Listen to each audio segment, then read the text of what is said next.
Let me use a farming analogy that I heard recently. In many places across the world, it's normal for shepherds to use fences to control the movement of sheep, to restrict their liberty. But there are still some parts of the world where fences are not used. Wells are used. The shepherd sinks a well that brings up such fresh water that the sheep, when they get the taste of that water, they never wander too far away from that well.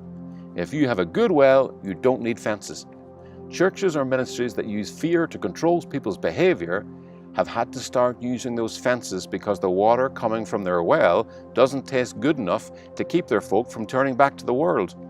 That's usually because their gospel is so leavened with the old covenant that each week it is effectively pointing people to themselves and demanding that they do more for God, rather than pointing people to Christ and what He has done as sufficient for all their needs. The problem with a message that points to you is that that's the same water being served from all the wells of this world.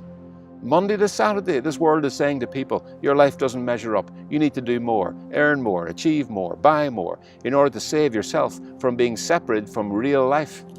And then they go to church on Sunday looking for living water, and they get the same earthly message, dressed up in scriptural clothes. It usually sounds like, here's 7 things you need to do to live the Christian life.